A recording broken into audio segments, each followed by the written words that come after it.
Hello again. Welcome to another edition of Crop Life Retail Week. Paul Schrimpf here with Eric Sfiligoj.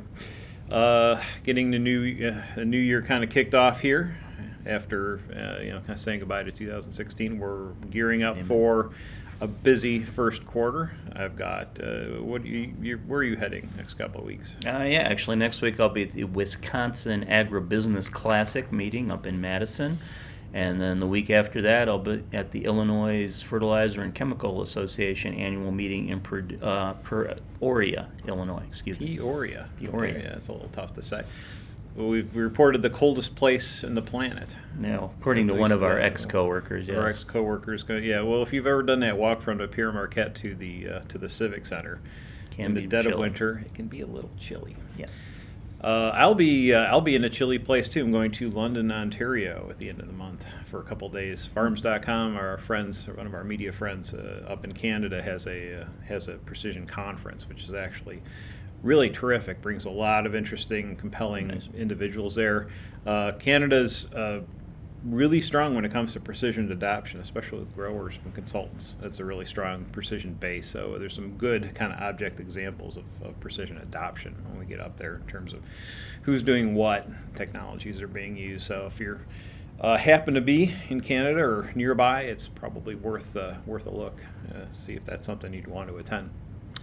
But in any event, I think a little bit of somewhat of a slow news week. Although there's with current president-elect, there's always some news going on. And the Ag Secretary selections looks like there could be, by the time you're watching this, someone already in place. But Sonny Perdue seems like he's got kind of the inside track at this point, and he's past veterinarian. He's got some solid base, I think, in agriculture. So, and so that could be a very good choice. We'll have to wait and see. But that hopefully you have that hopefully you have that settled by this time, and we'll be talking about next week what it all means.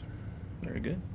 And Paul, I know one thing I have since the beginning of the year. I know various folks have put out confidence indexes for agriculture. For the 2017 season. Growers seem to be a little more confident at this point than ag retailers. Growers are kind of ranking the year around a 98. Basically, 100 is sort of a neutral year according to them, and 98 says they're anticipating a decent year. Have some high hopes for the Trump administration coming in, and possible more demand from overseas for U.S. crops. Ag retailers, of course, rank the year more in like the 70% range, or 70 out of 100 range, which means they are anticipating it going to be a little less than rosy. They're, of course, hoping for higher commodity prices, which will help their grower customers spend more money. And one other thing to add, Paul, since it's the beginning of the year, just one of the things I'm going to be watching for throughout 2017. I know 2016 was the year where we saw a lot of consolidation being proposed in the marketplace, kind of viewing agriculture as a pond in that sense, and those proposals are stones that were thrown into the pond. It'll be interesting, Paul, to me to see what the ripples end up causing in the way of other consolidations, mergers, or just other market moves that come about because of what's going to be maybe getting together here in 2017. Well, you think so? With I think 17 will continue to be a challenging year. I think maybe some of the windfall of anything that Trump would do on the positive side in terms of EPA regulations and trade would probably have ripple effects in 18 and beyond, as opposed to this year. So I think there'll still be some immediate economic and just business realities that have to be dealt with through 17.